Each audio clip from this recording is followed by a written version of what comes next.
Hey guys, I'm Patrick Hall. And I'm Lee Morris, and today we are going to be discussing the brand new Panasonic GH5S. This is part of our 30 for 30. Make sure you subscribe to our channel below, and let's get to our opinions. You guys are actually lucky. Today we're releasing two videos. We did the Critique the Community video that I did with Chelsea. We filmed that a couple days ago. This camera is such big news for us that I thought we should at least discuss our opinions of the camera, because it's kind of strange that they're releasing this update to the GH5 when the GH5 just recently came out a few months ago. And being that we own 5 GH5s, we have pretty strong opinions about this brand and about this camera. Let's first talk about the main upgrade of this camera, and that's going to be ISO performance. Everything that I was reading online with the leaks and everything, I was expecting about one stop of ISO performance.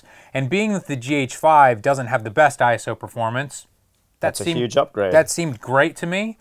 But I have to say, after watching some of the review videos and checking out some of the reviews on different websites who got early releases of this camera, it's looking like a 2 ISO stop difference to me. I think I saw footage from 12-800 and it looked really, really good. It's shocking, shocking. Yeah. One of the videos I just recently watched was saying that they preferred the look of it at high ISOs to the A7S II, Wow. which is like the king of low light.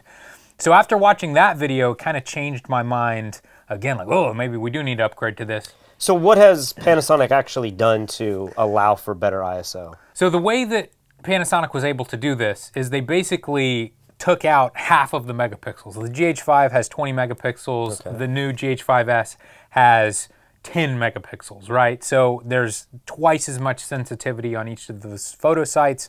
And you can imagine you're going to be able to get better ISO performance. This is actually a feature I've been asking so many camera manufacturers to do after seeing what Sony did. Yeah. I kind of wish Nikon would release a 10 megapixel ultra high ISO camera just for shooting like wedding receptions in low light. I know. But of course, from a marketing standpoint, 10 megapixels isn't very desirable.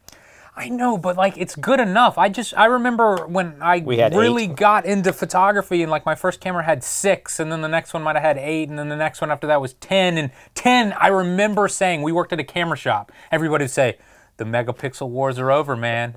You can't have more than 10 megapixels. We sat at 10 and 12 megapixels for several generations of cameras. Yep. And in my opinion, it's great to have 46 megapixels now. But to have something that you could shoot natural light and you know, freeze motion, I know. It'd be a game changer, and Sony's doing that. And now I'm excited that it looks like Panasonic is going down that road as well. Right. And so when I was reading these rumors online, I was thinking, all right, we just bought all these GH5s, but we got to sell them. We got to get the new ones for the better ISO performance. But there's one major feature that they have removed from the GH5S. The pop-up flash? No, not the pop-up flash. There's no pop-up flash. What is the feature? It is the internal stabilization. Ooh, and this is a feature that I don't even think that we knew we wanted until we got these cameras and realized just how stable these things can be when you turn on the internal stabilization, the lens stabilization, and the digital stabilization. I mean, it's almost like you're on a tripod just holding it in your hand. Right. And so this camera has become like the ultimate run and gun camera. We don't have to take tripods anywhere anymore. I mean, obviously, if we're doing a long take, we will. Right now, we're on tripods. But we shoot B-roll and stuff all handheld now. I was actually watching a video we did with David Bergman shooting that Bon Jovi concert, and we're running around a stadium with tripods. And I was thinking, how amazing would it have been to shoot on the GH5 when 90% of all the footage we needed could have been handheld and looked as good as it did with the tripod. Well, yeah, but it would look way better than the footage we were shooting. Like we were shooting on like D90s back then or whatever. So the new camera is going to require a tripod. Well, I assume that it will still work with the lens stabilization, but Panasonic is claiming that they wanted to make it geared a little bit more towards professional filmmakers, and we have had this problem with our cameras as well. If you cut off the stabilization and you're walking around the camera, the whole thing vibrates. We had that problem in our studio all the time. And so I heard one of the reps talking about it, and he just said, yeah, you know, professional filmmakers, you use other forms of stabilization, like a slider or a gimbal or a Steadicam or a jib.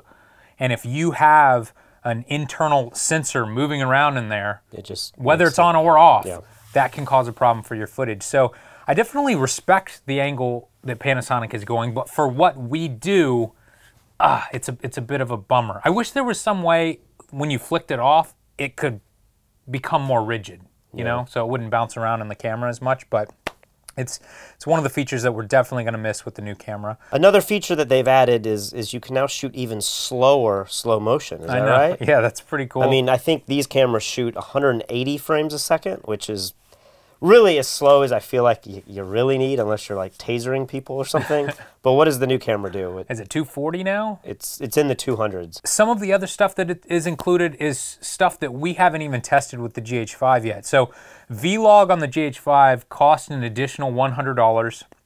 We have yet to buy that just because I've heard mixed reviews about it. And it seems like such a more complicated filmmaking process. I don't think with a scene like this on this couch we need Vlog necessarily for YouTube videos. Yeah, and you know, where we make most of our money is with these super long photography tutorials. We might film for like a month with a Leica with multiple cameras for like 4 or 5 hours a day. We're just rolling and rolling and rolling and rolling, and the idea of having to like color grade all it's just a step that is not necessary for the projects we're currently working on. I certainly appreciate the fact that our cameras can do it.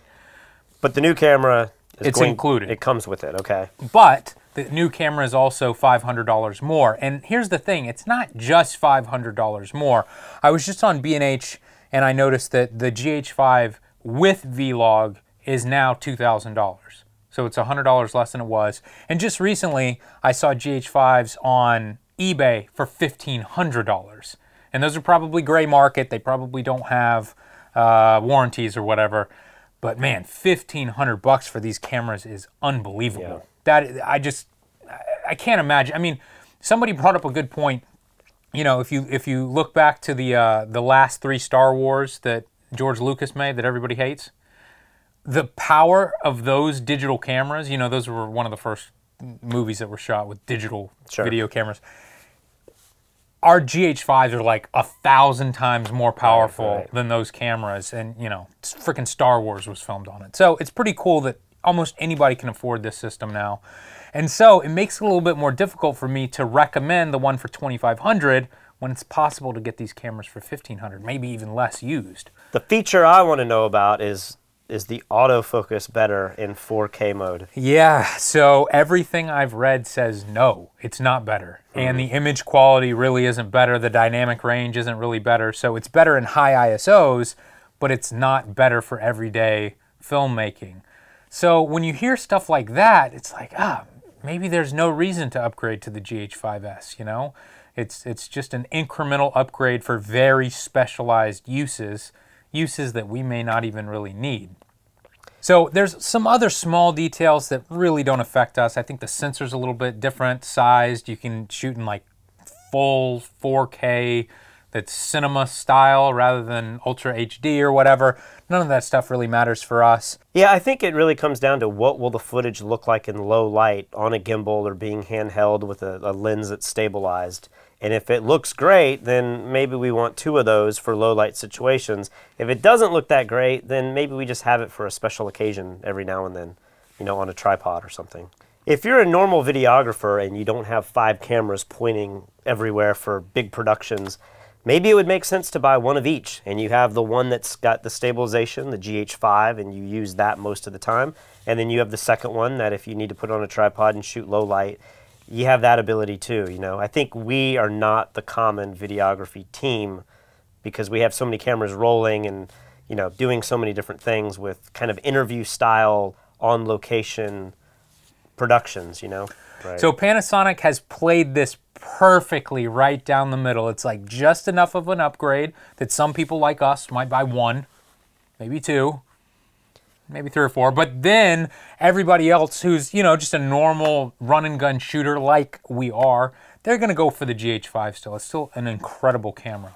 Here's the $1 million question, because I feel like we were kind of close, and we still might be, close to buying a Sony A7S III. And if that camera is released in the next 6 months, on one hand, you have to have separate lenses and adapters, and for us, That's it would what be I hate. It would be a pain. Hate that. But imagine if you could have the in-body stabilization with even better low ISO or high ISO performance. Yeah. That camera will really be a pretty big game changer in the entire industry. Yeah, it certainly could be, but also you have to realize that at a certain point, it's like how much more sensitivity over the A7S II do you need? We went to Amsterdam with that camera a long time ago, and I mean, we're shooting in bars lit by candlelight. Yeah. And I'm like, this looks really good. I remember in Cambodia, we shot a Lyle Accardi shooting under, you know, a full moon, and the footage looked so crazy. It looked like day. Yeah, it looked like a nighttime exposure that's long, and you say, oh, that's the beach at night, and that's the sun, but it's the moon. It just didn't look like what your eyes... That's the problem with when you start getting into these incredible sensor sensitivities, it doesn't look natural anymore because your eyes have never seen that much detail at night. Yeah, I'm excited to see what Sony comes out with next, but man, using the Panasonic GH5 is so simple. I love how small it is. I love how small the lenses are. The pop-out screen's great. The menu system's great. So many extra features that we use all the time now. I mean, we're using the time-lapse features in this thing. We're using the variable frame rate feature. So we have definitely become massive Panasonic fans. And I'm excited about the GH5S, but I don't think that we're going to have to sell off our entire fleet to upgrade. Do you agree? Yeah, I think maybe just get one. Maybe two.